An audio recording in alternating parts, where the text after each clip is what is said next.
Hello, everyone. My name is 𝘼𝙤𝙧𝙤 and I am the founder of African Women Journey. Welcome to our second video interview with a special guest. We're excited to have Mafei, who is the founder of FemAfric. Hello! Hey! So we have definitely a time difference happening. I'm in the States. You are in Sierra Leone. So thank you so much for taking time to really have this conversation with me. When I created African Women Journey, I thought it was very important to talk to women like yourself who are just a trailblazer in a lot of ways and also have created an empire in your home country. I'm excited to be here with you as well. This is, I believe it's my first interview about my business. Yeah. I was like thinking back, like, when did I ever do one of these? So this is my first. I'm excited. Well, thank you. And hopefully you enjoy it. So before I even start talking to you about your business, just tell us a little bit about yourself and your background. Well, okay, so a little bit about me. My name is Mafei James. I'm born and raised in Philadelphia. I have a Sierra Leonean background, so my parents are from here. As far as like my background goes, well, I'm a college graduate, graduated a little while back, and I came to Sierra Leone back in 2007. That was my first time coming here. We had to come for like it was like a family reunion type of deal. And I don't know, it was like a bug bit me, like, oh my God, I love it here, you know?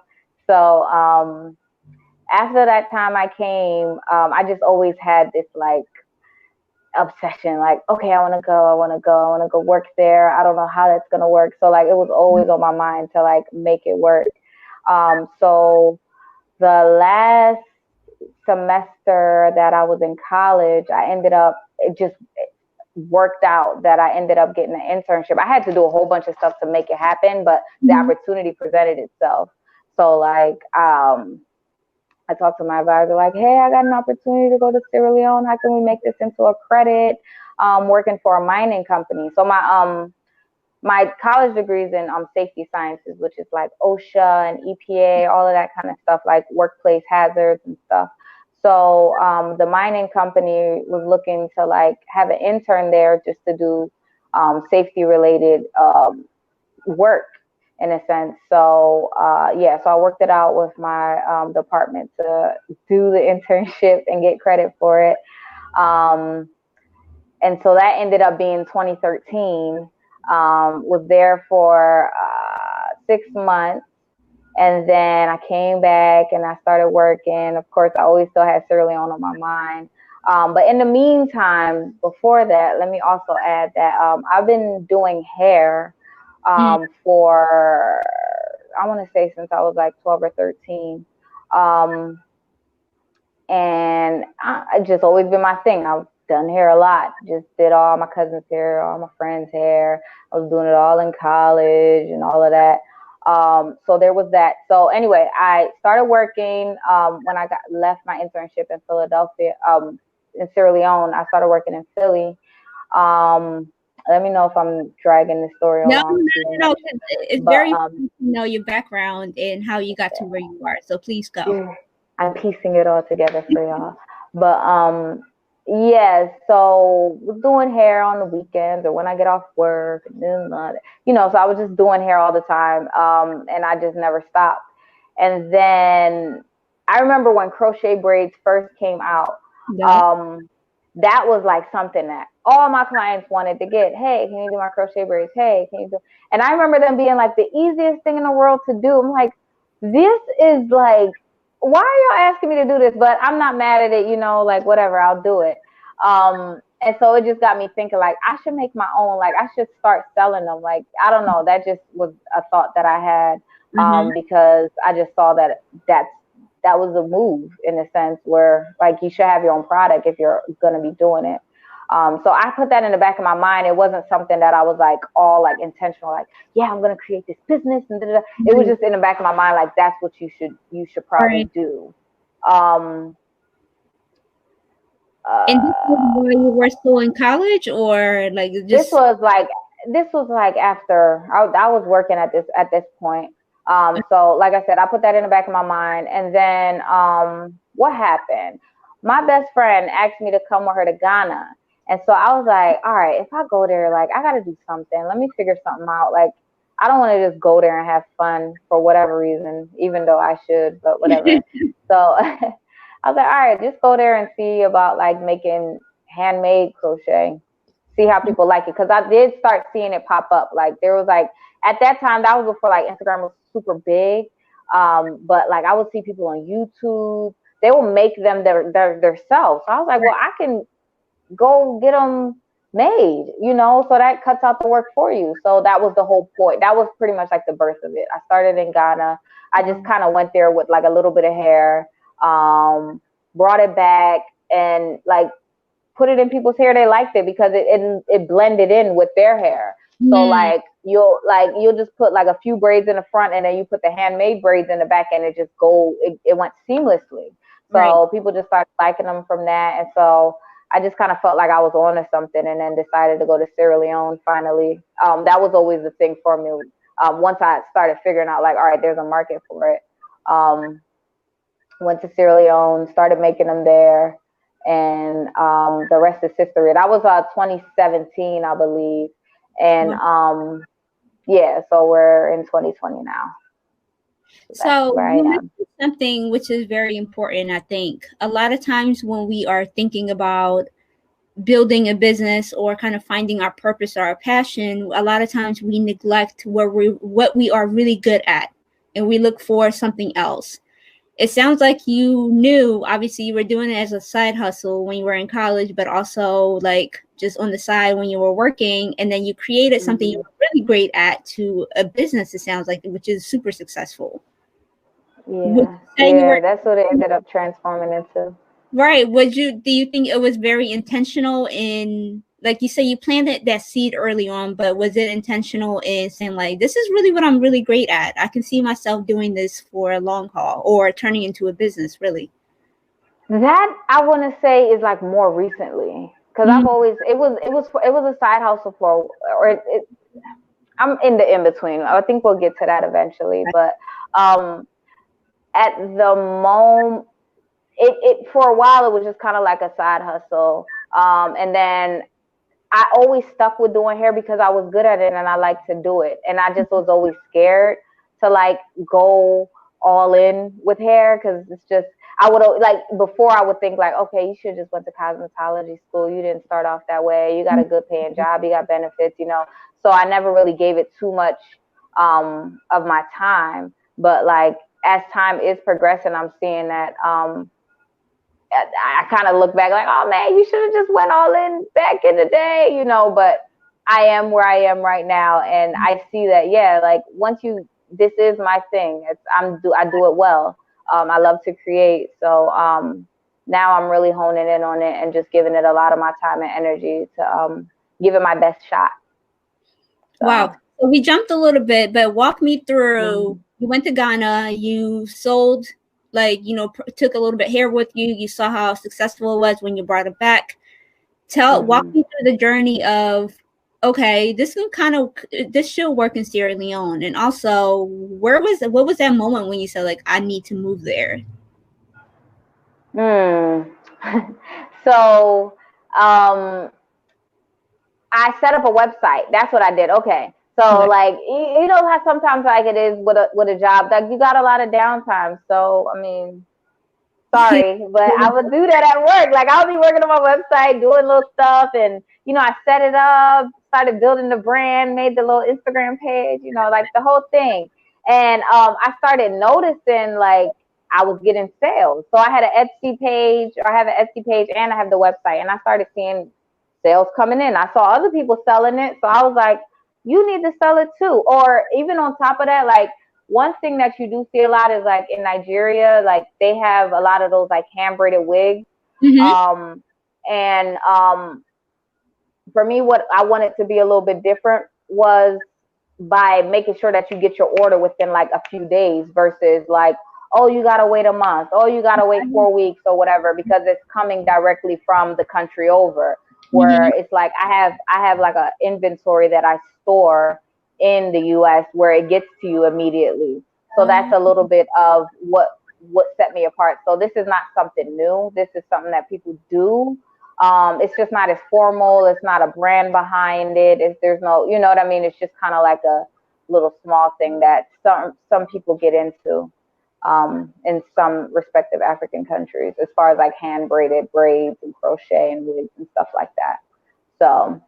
So how do you go from making sales from Etsy to your website to, I mean, it's a huge decision to move back home. Well, one day I moved to Texas. I ended up getting a new job in the safety field. So I left Philly, moved to Texas. After like maybe 4 or 5 months into it, I just wasn't happy. I was not happy. I was just in a funk. I was in a weird funk. And then I just like put it in my mind, like, all right, you need to start taking your business a little bit more serious. So, took a couple $1,000s from my 401k, and I just was like, all right, just buy some hair. And so I bought a whole bunch, and literally 2 days later, I get a text from a friend of mine saying, hey, do you still want to come to Sierra Leone? There's an opportunity here for you. Still in the safety field, but like, you know, to come work. I was like, this is after This is after you kind of invested in yourself, like right after. Yeah, after I just purchased the hair. Like I didn't know what I was gonna do or how it was gonna work, but I told myself at the end of the year, just go. Like you always been saying you want to go, just go. So buy the hair at least now, and then you know figure it out as you go. So I just kind of was like, just do it. And then I got the text from my friend talking about, hey, there's an opportunity for you to come out here. So I ended up getting a contract position over there. Where I was doing safety again, but now I was with a hydropower construction company for a year, and I really got to focus. Like I really got to be here. I really got to work with the women. I really got to see them every single day, making the hair, experimenting on different stuff. Like I really was like focused on like really just like getting it done right, making sure the quality's good, seeing what sells, stuff like that. It's like it rains like crazy here. It's raining season, so you can't hear me, can you? It's super loud. No, I can hear you. Yeah. Oh, okay. Yeah. I can hear you. Wait, so you got the job opportunity, which was perfect because it positioned you to go Sierra Leone. So once you got there, did you have a brand for your business? That was all set up at this point. That was all set up. I already had the brand. I already had the Instagram. I already had the Facebook, the Twitter. Like I already had it was already going. So the business was moving. So what I was doing before was I would go whenever I had like enough vacation time. I'll go for 2 weeks and we'll like do crunch time. I'll get like a team of like 20 people. We'll be in the house from like 6 a.m. to like 9 at night, just making a whole bunch of hair. You know what I mean? Because I'm like, I only got 2 weeks. We got to hurry up and do this, you know? So that's what I was doing before. But then, like I said, I bought a whole bunch of hair, and then I told myself at the end of this year, just go finish out your contract or not finish out your contract, but just finish out a year with this company in Texas, and then go. And then, like I said, I got the opportunity with that hydro company and just decided to go. So I ended up leaving my job early. So how is it setting up your business? Now you're in Sierra Leone, you're working full time, but also you're given more time and dedication to your business because you're where you need to be. How was it getting it together? Like, what was that process like? Do you have a family in Sierra Leone still? Like, how was that? Yeah. So my aunt was here. So I as soon as I came, I lived with her. And she has a huge land. So like she had a house that she was living in before she built her second house. So like that was the house that everybody would come to. That was like my little mini factory, and everybody would just be in the back making the hair on the back of chairs. Like they'll tie a rope, put it on the back of chairs, and just be braiding. And so that's what I would do. Like I'll get off work and then I'll come, and then they'll just be still doing the hair. And then like in the meantime, I was also online marketing, just coming up with different things I wanted to post or sending out emails, coming up with blogs, stuff like that. So it was just always like constantly, and then always just looking online, reading a whole bunch of articles and stuff like that, seeing what other people are doing to see what I needed to do. But then also in the US, since the hair was there, it wasn't as often of sales as it is now. So I would have like one of my girlfriends, her little sister was the one, she would go to the house, package the hair, ship out the hair for me. So whenever I had an order, I'll just call her and be like, hey, just ship it out for me. And then I would deal with like customer service on my end with emails and calls and stuff like that. So that is super impressive. So I have owned my own business before, and being an entrepreneur, you got to wear so many different hats. So, and you mentioned like the marketing, the branding, the customer service, to managing staff, to managing inventory, to make sure that your like social media is like current and relevant. Really, it's so much to juggle. How did you manage to do that while working and being in a new country, in a sense?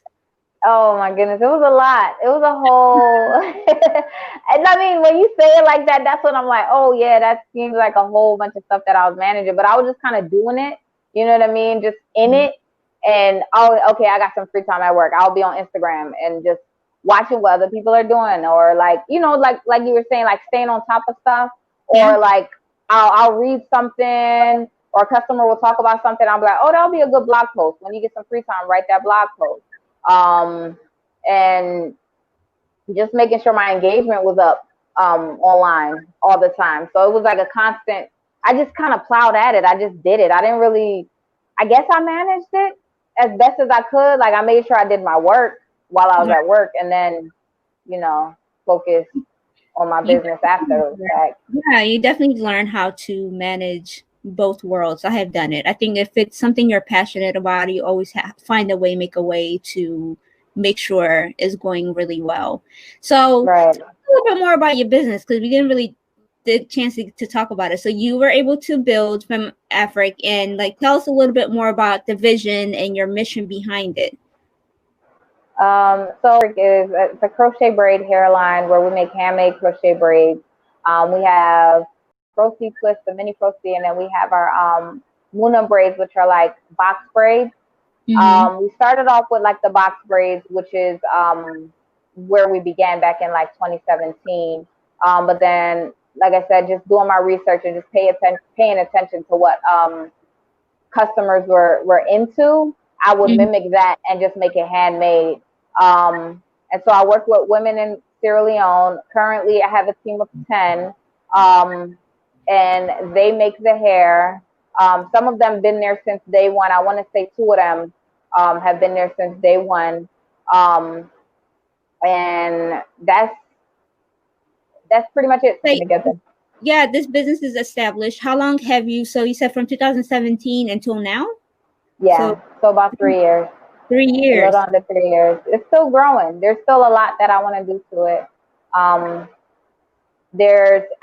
definitely get a lot more frequent sales. I finally found something that like I sell without having to try too hard. Like the other products was like, oh man, I had to convince you to do it. But like I finally had my mini Procy twists are the ones that everybody loves. They buy it without even thinking. It's just a thing. And a lot of people just like, they fell in love with the brand too as well. Just the fact that we're working with women in Africa, which is important, especially just for like Black women in the hair industry. It's pretty much dominated by Koreans. So it's like, you know, what other person would you listen to other than like another Black woman when it comes to hair anyway? So that was another reason why I got into it. So let's talk about building your customer base. Pretty much, you are international.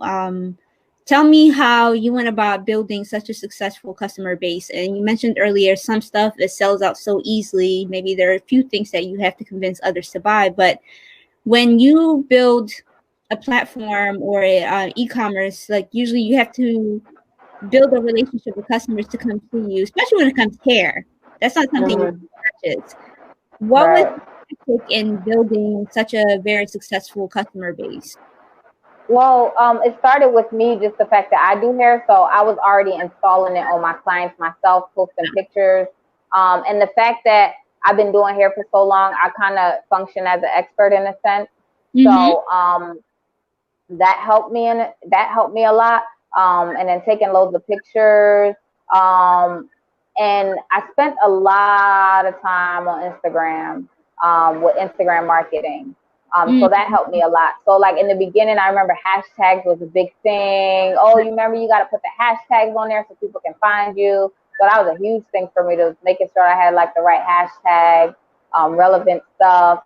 And then as far as like building out my e-commerce site, I will say that my customer service is really, really good. So just because of my background before college and all of that, I spent most of my like high school, middle school years in retail. So I have like really, really, really good customer service skills. So that's been carrying over and helping me with like growing my clientele or my customer base, because I just have good customer service, and a lot of people have been spreading the word that way. So for me, it's word of mouth, using Instagram, building up my email list.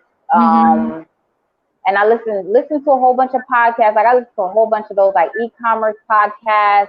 A lot of the like really successful black hair moguls, they have podcasts that I listen to. I listen to like salon podcasts. A lot of them just drop a whole bunch of gems, and then as soon as they'll say something, I'll just go and implement it. Oh, let me add this. Oh, they talked about you need to send an email when there's an abandoned cart. You need to do this. You need to make sure that you're giving people advice about how to take care of their hair. So like it was just all those little things that I would listen to or read about. I just kept putting it into my business. But I will say, like at the base, it was definitely customer service that has helped me grow the most. Absolutely. And you mentioned a couple of things which I 100% agree with. Education doesn't really stop once you kind of build a business. There's so many different ways to grow your business from learning from others. And in today's world where we have so many different resources and information really on the click of our hand, it sounds like you talked about the podcast being huge in influencing and giving you ideas. One of the things that I'm picking up on your work ethic is you're very disciplined, it sounds like. Yeah, really? Yeah, because I mean, think about it. Think about how many times we get different ideas, and to immediately implement it, that's discipline. Because a lot of times you get caught up, you're just like, oh, think about how many people have ideas, and ideas don't go anywhere. And having your own business, you have to be very creative and innovative and keeping everyone interested on a regular basis. Especially nowadays where we're living in visual world, and your Instagram is incredible. It's very colorful. It's very inviting. It's very just warm, which I love to look at. So I think that's into your work ethic, because I do agree with listening to podcasts. I'm a huge different podcast listener. I stopped listening to the radio a while ago. But coming back to my next question, because behind the business is you, who is like managing, juggling all these different balls. I'm just curious, how do you self-care in managing a business? And are you still working full-time at your... So I did end up not having... After my contract ended, I did go back to Philly for a little bit, back like last year, November, and then I ended up starting to work again. So I was just gonna try to figure it out. Like, okay, you're gonna work and then get myself capital to fund my business. So and then COVID happened, and then March I stopped working, and I haven't really been aggressive to look for a job or anything like that, and just kind of really just been focusing on my business right now. So I guess that's where I am as far as me making that decision to just focus on my business right now. So I'm not really juggling, but as far as like self-care goes in general, what I have done in the past is, I used to like do little staycations. I do remember when I was in Philly, I used to do like staycations in Philly, like once a month, to make sure I was just relaxed. I'll go find like a really nice hotel in Philly and just relax, go to the massage. And, like it was so fun and so cute. What I do now, I'll just like put on a movie. I'll like if I'm feeling overwhelmed or something like that, which is like usually once a week, I'll just unplug everything, shut off my phone, just put on a movie, eat whatever I want, and just like kind of unplug and just disconnect. So that's been helpful. How many hours do you work for your business? Like, how many hours do you put into a day? I want to say like 8 or 9 now, wow. especially since I've been back here. I've been doing like 8 or 9 hours. I know at the beginning of COVID, it was like it was a rough. It was rough for everybody, but even for my business in itself, like it was a lot of adjusting and a lot of learning lessons that I got from that. But I will say, same thing. I was just plugging away, putting in like 8 or 9 hours a day, going to sleep, waking up, getting back to it. Wow. And how would you, if you could, how would you describe your typical work day in your business? Typical work day right now is everybody shows up at the house at 7:30 a.m. in the morning. So I wake up at 7, get myself together, and then I start sorting out the hair that we are going to do that day. And, just give everybody their instructions. Sometimes I'll spend the day with them, working on the hair, so that, just from like a quality control standpoint, or if we're working on a different style one day, I'll come down and just show them how to do it. Some days I'll just like even just sit myself and just practice new styles or even like blending colors together. So that's like the creative side of me, just trying to like test out, oh, what would this look like or this look like? And then of course I spend time online, coming up with ideas for like blog posts. Um, what else? So updating my blog, sending out emails, answering calls with from customers, because they do call. They just ask like questions on the website, and then I still do manage my website. So like even today, I spent the day just like browsing my whole website all over again, just to see what that experience is like for the customer, to see what I need to fix, what I need to adjust, what could be running through their minds that I probably need to add. I get a lot of reviews, so just updating my reviews so that they're like active on the site. What else did I do today? Did some like picture edits sometimes, like, and just thinking of like different ideas to different styles to make up too. So that's my typical day. It's a whole bunch. It don't seem like that much because I'm just doing it, but like when I have to like say it, just sounds like a lot. But I think it goes back to what you're passionate about. That's different work versus I think when you do just work for the sake of doing work, it's some building, so it's a different fuel that you have. I think when you're going throughout the day versus if you have to wake up 7:30 to do a work you're not enjoying. So how do you keep yourself motivated throughout the day?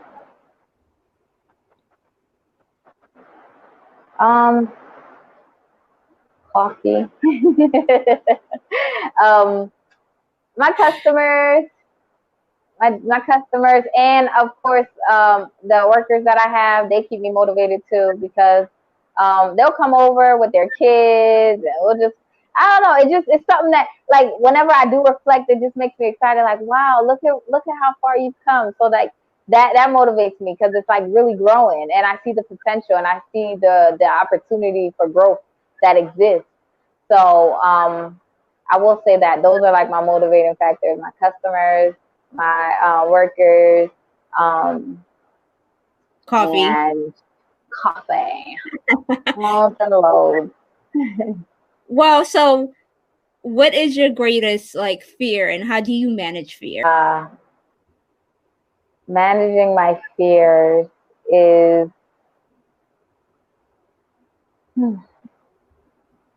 talking to my friends sometimes, like about what's going on in my mind, like especially like if when I get to a negative space, like I'll talk to one of my girlfriends, I'll call one of them up and just let them know what's going on in my head, and so they can talk me down. Like, all right, it's not that deep. You know what you're doing. You know, like, so that they're giving me motivation.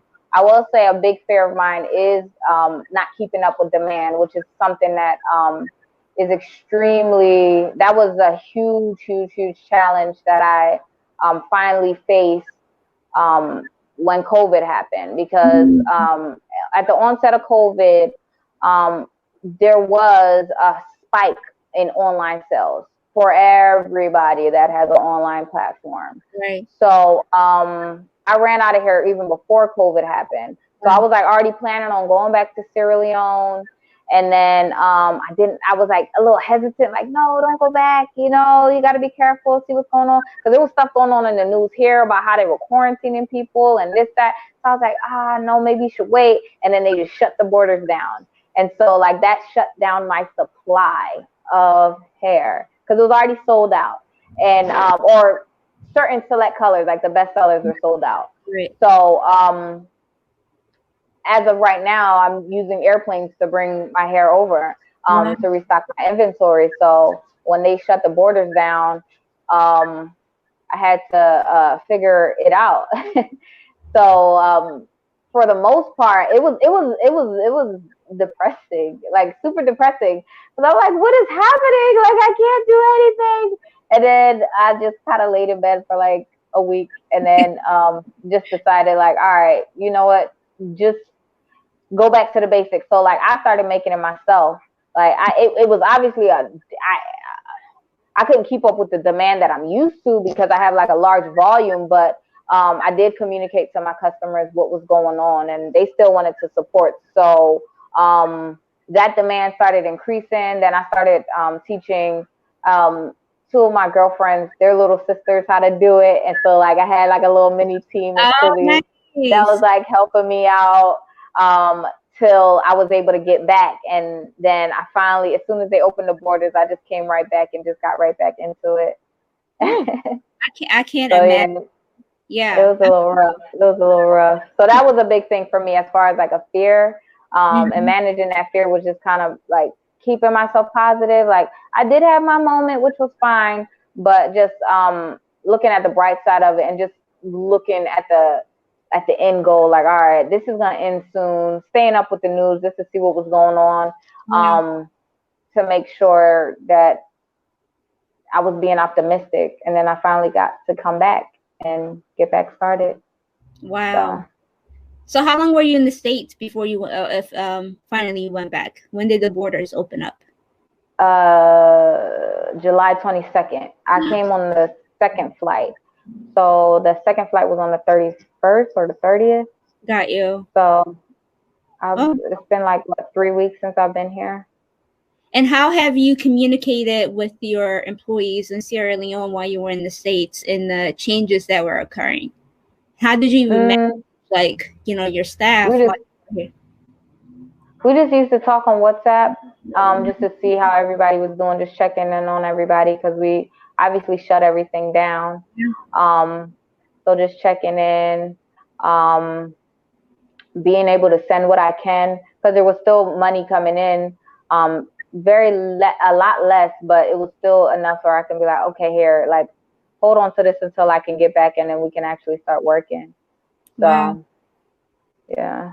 What have you learned? Earlier, you mentioned about the job that you had. You were feeling kind of like blah. You weren't really satisfied or happy, and you had to talk to yourself to really putting a lot of energy and time to the business that you wanted to build, which now you did and you're successful at.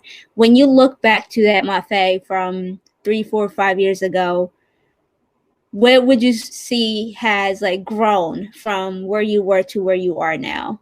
Mentally, like business wise, as a person? Well, mentally, I'm a lot stronger. I will say I sit with my discomfort a little bit more, or even just like answering to myself instead of thinking about like, oh, what would my parents say? What would this person think? Because that was always my thing. Like, I don't want to go through that struggle phase. Like, the struggle, like you hear like a lot of business stories. But now I'm understanding like it's inevitable. Like you're going to have to go through that in order to get yourself to the next level.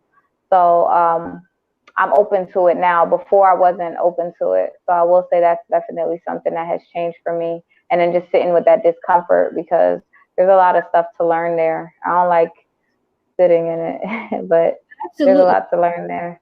I 100% agree. I was listening to a podcast yesterday. I forgot which one it was, but they were talking about how to manage stress, and why people are not successful in managing their stress is a lot of time it's because they don't like being uncomfortable with whatever they're going through. So they don't accept it. If you don't accept it, that's going to continue to happen, versus if you accept it, sit in it and then process it, and, some type of change will come out of it because you are in a different mindset. So I do agree that's a huge growth.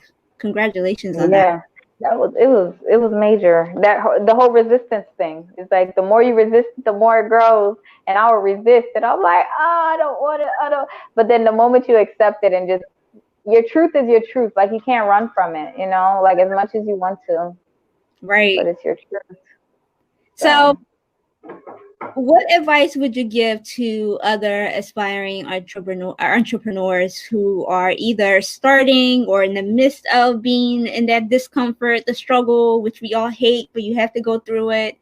What advice would you give them? Ask questions. Make sure you're open to help. Like, yeah, it's your baby, it's your idea. And don't be so paranoid about, like, oh, I got to keep it on the hush hush. Like, the more you talk about it, the more people can help you. So definitely ask questions. You don't know everything. Don't be so paranoid about, like, trying to keep everything on the hush hush about what you're trying to do. And give it a shot. And also, money is very important. I know a lot of people are like, oh yeah, just go for it, just go for it. Make sure you got some money, or like, find people that are doing something similar to what you're doing, so that you can get an idea of how you can go about it. Because I think that definitely helps. So well, yeah, I agree. Put some money to the side, because you're gonna need it. So what's next for FemAfric? Like, you talked about, you have big vision. Where do you see it going the next couple of years? Definitely want to expand the product line, for sure. I really want to see it in stores, for sure. I want to see it in hair stores. I want that. So, like, getting like a distribution deal, and being able to just have it in a whole bunch of stores. I do have like some wholesale that I do once in a while, but I definitely want to get it on shelves, which is like a huge goal of mine. I totally can see it. There's a need for it, and you said something earlier which is so true. Who's the better person to really speak into what you're buying than the person who knows more about it and has experienced it? So I'm obsessed with your brand. I genuinely look on Instagram and always look at the pictures that you share. They're so beautiful, and they represent, which is so important to really have. And I'm grateful for you for taking time to do this interview with me, and you are more than welcome to come back anytime to do. And I would love to hit me up whenever. I really appreciate you thinking of me to do this. Of course. I was like super excited when you like featured me on your page and everything. That was nice. You know what though? A lot of times I think we look for more successful like celebrities or business people who have made it, in a sense, to kind of get advice from. And I genuinely believe, what better way to have this conversation with someone who is going through it, who is currently building like the trenches. And I think that's more relatable, because a lot of times when we look up to, and I think we should, to a lot of these big brands or celebrities, they are like at a whole different level. Sometimes it feels like that's impossible to get to. But when we are having these type of conversations among each other, we're very relatable in a way. Like, I identify myself in her and her practices and where she is in business. It's easier to take in that message that way. Yeah, it was like some quote that I saw from Issa Rae, where she was like talking about, instead of always like constantly like trying to hustle up, it's like, look at who's to the left and to the right of you. because those are the people that are those are the people hustling too. Like, you guys can come up together and empower each other. So and collaborate. I know exactly what you're talking about. That's one of my favorite things that really inspired behind like this whole thing. So hey, look at that. I know. Agree. Great minds.